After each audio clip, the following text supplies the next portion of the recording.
Na tukiangazia mengine ni kwamba maseneta wawili wa Marekani wa ngazi ya juu wa kamati ya mahusiano wameishtumu serikali ya Tanzania kwa kuwakandamiza raia wake walioandamana kupinga uchaguzi uliogubikwa na unyanyasaji wa kisiasa, utekaji nyara na udanganyifu. Maseneta hawa wanasema kwamba Rais Samia Suluhu ameshindwa kuendeleza mageuzi na demokrasia nchini humo, huku akiukashifu uchaguzi wa Tanzania kwa kusheheni udanganyifu na dhulma. Mwanahabari wetu Emmanuel To ana taarifa hiyo kwa kina. Kwenye taarifa ya pamoja, Jean Shaheen na Jim Risch ambaye ni mwenyekiti wa kamati ya masuala ya kigeni wamesema kuwa uchaguzi uliofanyika nchini Tanzania ulikumbwa na ukandamizaji wa kisiasa, utekaji nyara na hadaa zilizotekelezwa na serikali. Maseneta hao wawili wa Marekani wakisema kuwa matokeo ya uchaguzi wa Tanzania yaliamuliwa kabla ya siku ya uchaguzi uliofanyika tarehe 29 mwezi Oktoba. Maseneta hao wawili wakisema kuwa serikali ya Rais Suluhu iliwakandamiza waandamanaji na kusababisha mamia kuuawa, wengine kutekwa nyara na mamia kufungwa jela, wakiwemo viongozi wa upinzani na kiongozi wa chama cha Chadema Tundu Lissu ambaye anatuhumiwa kwa uhaini. Kwa mujibu wa maseneta hao, chama tawala cha Tanzania CCM ambacho kilikuwa chama cha ukombozi sasa kimegeuka cha udhalimu, jambo ambalo wanasema linahatarisha ukanda wa Afrika Mashariki na kushinikiza serikali ya Marekani kuangalia upya uhusiano wake na Tanzania kutokana na kudorora kwa demokrasia nchini humo.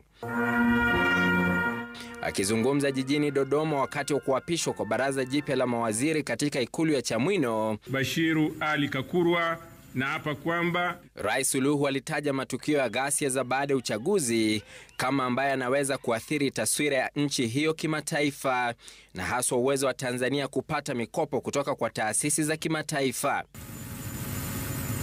Suluhu alimjumuisha mwanawe Wanu Hafidh Amir kama naibu waziri mpya wa elimu, sayansi na teknolojia, mikia kwa moyo wangu wote, na kwamba huku mkaza mwanawe Mohamed Mchengerwa akipewa wadhifa wa waziri wa afya. Mwanawe rais wa zamani Jakaya Kikwete, Ridhiwani Jakaya Kikwete, alipewa usukani wa waziri wa utumishi wa umma na uongozi bora katika afisi ya rais. Na kuitetea. Licha ya Rais Suluhu kutoa rai za maridhiano bungeni, hakuna mazungumzo yoyote ya kuashiria hayo ambayo yamefanyika hadi sasa. Matukio ya hivi karibuni yameathiri msingi wa uaminifu wa kimataifa kwa Tanzania. Rasilimali zetu ni chache. Kama mnavyojua, mara nyingi tunategemea kupata kutoka nje, mikopo kutoka kwa taasisi mbalimbali za kimataifa, mabenki ya kimataifa. Lakini yaliyotokea nchini kwetu yametutia doa kidogo. Kuheshimisha utu wao, utu wa Mtanzania. Hiyo ndio kazi yetu. Sasa kwa wale watakaobeba uwaziri kama fahari, nimeapa leo na mimi nimeukwaa na watanijua huko mtaani, basi tunafuatana polepole. Mnakwenda lakini tuko nyuma yenu, tuko migongoni kwenu. Miaka 5 si midogo lakini si mingi sana. Kwa hiyo mimi sio ni shida kubadilisha, na mnanijua. Na kipindi fulani mlishanisema nabadilisha sana. Nikasema ndio nabadilisha mpaka nipate yule ambaye atafanya kazi na mimi kwa moyo mkuu na kwa moyo mmoja. Kwa hiyo ndugu zangu mawaziri, kazi yetu hapa kuanzia leo ni kuwajibika kwa wananchi. Ni kuwajibika kwa taifa hili. Ni kuwajibika kwa nchi yetu Tanzania. Hiyo ndio kazi yetu. Bahati mbaya, mambo ambayo tumeahidi kwa wananchi au kwa taifa hili ni mengi mno. Kama nilivyosema kwenye hotuba yangu ya bunge juzi, ni mengi mno, lakini muda wa kuyatekeleza ni mchache sana, mchache mno. Kwa hiyo wale mlio hapa leo, aliye mzito akapunguze kilo kidogo. Tuna kazi ya kwenda mbio, na ni mbio hasa, sababu muda ni mchache, mambo ni mengi mno. Jengine changamoto inayotukabili ni rasilimali. Rasilimali zetu ni chache. Kama mnavyojua, mara nyingi tunategemea kupata kutoka nje, mikopo kutoka kwa taasisi mbalimbali za kimataifa, mabenki ya kimataifa. lakini yaliyotokea nchini kwetu yametutia doa kidogo. Kwa hiyo huenda yakatupunguzia sifa ya kupata hiyo mikopo kwa urahisi kama tulivyopata muhula wa kwanza wa awamu hii. Muhula wa kwanza wa awamu hii tulikuwa tunapata sana kwa sifa zetu, kwa msimamo wetu, kwa kazi tunavyofanya. Lakini doa tulilojitia huenda likaturudisha nyuma. Kwa maana hiyo, tuna kazi ya kutafuta fedha humu ndani. Kutumia rasilimali zetu alizotupa Mungu, tutaangalia njia gani tutazitumia tupate fedha ili tukatekeleze miradi ile ambayo tunakwenda kutekeleza. Kubwa zaidi, awamu ya pili, muhula wa pili wa awamu ya 6, tutaanza kufanya miradi wenyewe, alafu mashirika yatatukuta njiani, tutakwenda nao. Hatutakaa kusubiri tunauza mradi, tunakwenda kubembeleza, mradi unakubaliwa, lakini nendeni karekebisheni hili, nendeni kamyule, nenda kamkisi, usimnyukue, lakini yule sijui kamfanyeje. Mradi badala ya kupata approval kwa miezi 3-4, tunachukua mwaka mzima tunabembeleza mradi mmoja. Paka permission inatoka, no objection, maneno yenu wataalamu. Tuna miaka 2 tunamaliza kipindi chetu. Hatutasubiri hayo. Tutaanza kwa fedha ya ndani, alafu wale wakimaliza na objection zao watatuunga katikati. Tumeelewana? Na huo sio wajibu wa rais peke yake, ni wajibu wetu sote. Ni wajibu wetu sote. Makamu wa rais yuko pale anasikia, waziri mkuu yuko pale anasikia, spika wa bunge na wabunge nadhani wako hapa wanatusikia. Kwa hiyo huo ndio mwendo ambao tutakwenda nao. Tuliahidi kufanya mambo ndani ya siku 100 za kazi. Nadhani leo tuko kwenye siku ya 10 katika hizo 100. Kwa hiyo wale wote mlio hapa ambao ahadi za siku 100 zinagusa wizara zako, makatibu wakuu wenu hawajabadilika, wako pale wamejitayarisha, kaunganeni nao, mpiki hizo ahadi, tuziendeleze, tuzitekeleze kwa kasi kubwa. Siku 100 hamna kitu, tuanzeni sasa utekelezaji wa yale tulioahidi. Ndugu zangu,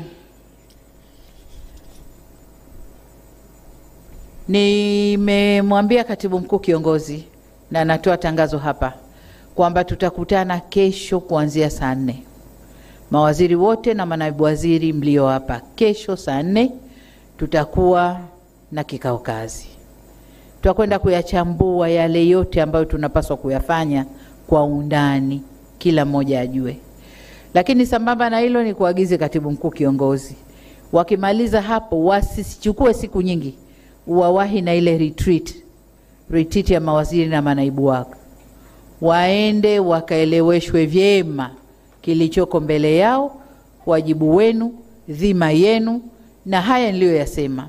Hali ya resources ndani ya nchi, kiuchumi tukoje, lengo letu nini, tunaelekea wapi, na kila mtu ajue njia yake ya kupita ili twende tunakotaka. Sitaki tunaendelea, mchakato uko mbioni, nataka impact. Tukikubaliana mradi, impact, matokeo kwa wananchi. Sio matokeo ofisini kwako, hapana. Tumefikia hapa, bado hapana. Matokeo kwa wananchi kwa muda utakao kubaliana. Kwa hiyo kwa vile kesho tutakuwa tuna uchambuzi kwa urefu wa ambayo tunakwenda kuyatekeleza, basi kwa leo niishie hapa, lakini nimalizie kwanza kwa kuwapa pole. Kuwapa pole kwa kazi nzito ambayo iko mbele yenu. Lakini pia niwapongeze kwa kuaminiwa. Kuna wabunge 390 ngapi? 394 sijui na 93. Lakini haya namba yoyote. Lakini nyinyi ndio mmeibuka kuwa mtamsaidia rais kwenye wizara zile tulizogawana. Nyinyi ndio mmeibuka. Si kwamba ni wazuri kuliko wote kule ndani ya bunge, hapana. Vigezo vilikuwa vingi, vilikuwa vingi sana. Kwa hiyo nyinyi mmeibuka, na kama mtakavyojiona mko mchanganyiko hapa ndani. Mchanganyiko kutokana na background za kiuchumi, background za kijamii, background za kisiasa. Mko mchanganyiko humo ndani.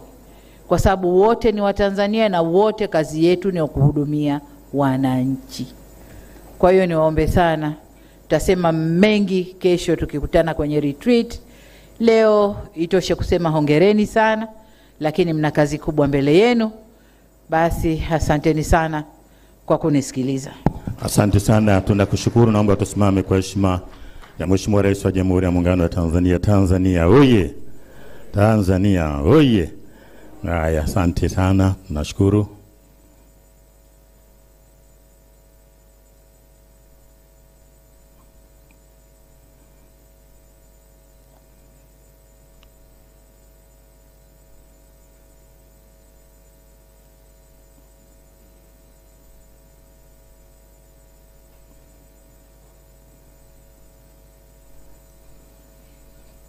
Naomba tukae.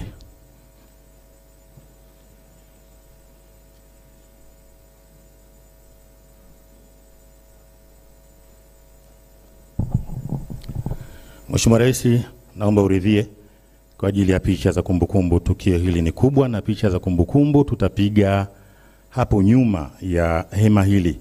Kuna sehemu ambayo imeandaliwa. Viongozi ambao watakaa katika viti pale mbele: Mheshimiwa Makamu wa Rais wa Jamhuri ya Muungano wa Tanzania, Mheshimiwa Waziri Mkuu, Mheshimiwa Spika, Jaji Mkuu wa Tanzania, Katibu Mkuu Kiongozi, Jaji Mwangesi, Mwanasheria Mkuu wa Serikali, na Mheshimiwa Waziri Lukuvi. Wao watakaa mbele katika viti. Na kama hivyo ndivyo, na kundi la kwanza litakalopiga picha, tutaanza na waheshimiwa mawaziri. Baada ya mawaziri takuwa bado mmesimama, manaibu wataungana na nyinyi. Tukimaliza hiyo picha tutaelekeza kwenda katika eneo linalostahili. Kwa heshima na taadhima, naomba sasa tuwasindikize viongozi ili waende katika eneo maalum lililoandaliwa kwa ajili ya picha za kumbukumbu. Asante sana Mheshimiwa Rais. Brass band.